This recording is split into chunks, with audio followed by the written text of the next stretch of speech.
জন্য শয়তানকে পরাজিত করতে হবে। রাসূল সাল্লাল্লাহু আলাইহি ওয়াসাল্লাম আমলও শিখিয়ে দিয়েছেন।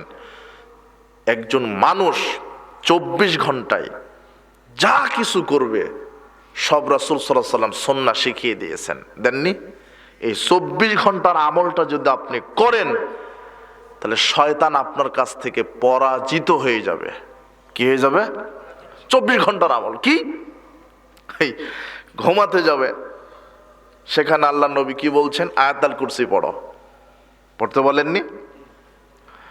ওই আবু হুরায়রা রাদিয়াল্লাহু আনহু বলছেন যে রাসূল সাল্লাল্লাহু আলাইহি ওয়াসাল্লাম আমাকে সাতগার খেজুর পাহারা দিতে দায়িত্ব দিলেন। প্রথম রাত্রে চোর আসলো, তো আবু হুরায়রা মনে করছে চোর, আসলে তো চোর না।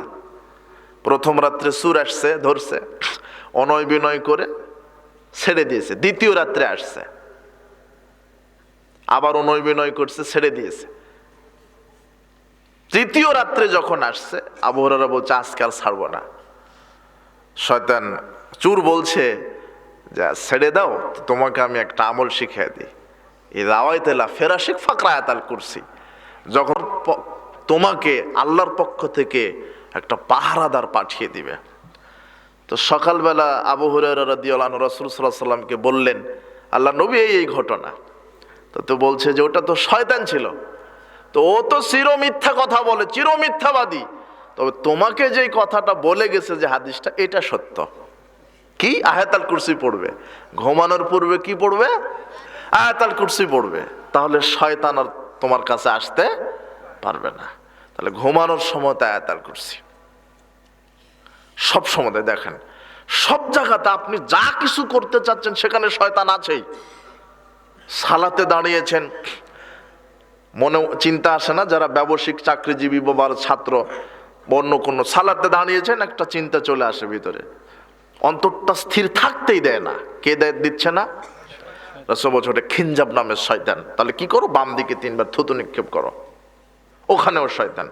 সালাত যে আপনি আদায় করছেন ওখানে বাধা দিচ্ছে কে? শয়তান।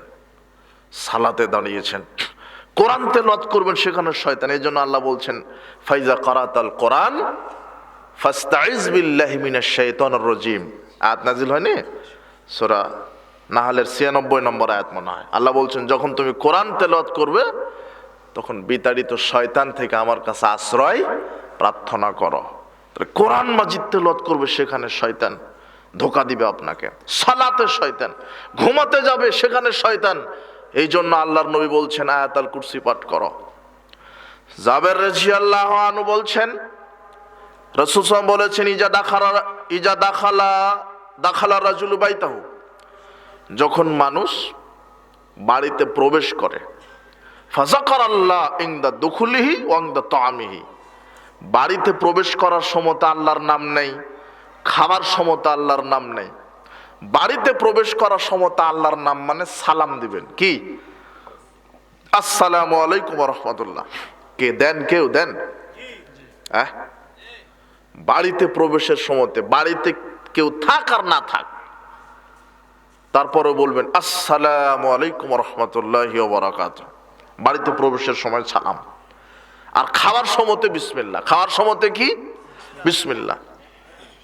আল্লাহর নবী বলছেন যে ব্যক্তি বাড়িতে প্রবেশের সময় আল্লাহর নাম নিল মানে সালাম দিল আর খাওয়ার সময়তে বিসমিল্লাহ বলল, কালা শাইতান, তখন শয়তান বলে লা মাবিতা ওয়ালা আসা, এই বাড়িতে থাকারও জায়গা হলো না, খাওয়ারও জায়গা হলো না। ওইদা দাখালা ফালাম ইউসকারিল্লাহ ইনদা দুখুলিহি, আর কোনো ব্যক্তি যদি প্রবেশ করে সালাম না দেয় তখন শয়তান বলে আদরাকতুমুল মাবিতা, যাক ঘুমানোর জায়গাটা হলো। মানে সালাম দিয়ে যদি বাড়িতে না ঢুকেন, ওই বাড়িতে এখন কে থাকবে রাতে? বোঝেননি মনে হয় কথা। আর যদি খাওয়ার সময়তেও যদি বিসমিল্লাহ না বলেন তখন শয়তান খুশিতে সৈন্যদেরকে বলে যাক থাকারও জায়গা হলো, খাওয়ারও জায়গা হলো। আপনি খাচ্ছেন, বিসমিল্লাহ বলতে স্মরণ থাকে না কেন? নিয়ত ঠিক রাখেন, আল্লাহর কাছে বলেন আল্লাহ প্রত্যেকটা হালাল পবিত্র খাদ্য খাওয়ার সময় যেন তোমার নাম নিতে পারি। এই বিসমিল্লাহর পাওয়ার জানেন? এই বিসমিল্লাহ এই জন্যে বলি যে হেদায়েত এটা যে কত মূল্যবান সম্পদ। আপনি 1 ঘন্টা 1.5 ঘন্টা সারা রাত বক্তব্য শুনে কি করবেন? হেদায়েত চেয়ে নিতে হয় কার কাছে? কোরআন মাজিদের শ্রেষ্ঠ সর্বশ্রেষ্ঠ আয়াত ইহদিনাস সিরাতাল মুস্তাকিম। হে আল্লাহ, আমাকে তুমি সঠিক সহজ সরল পথ হেদায়েত দান করো। বলেন আমিন।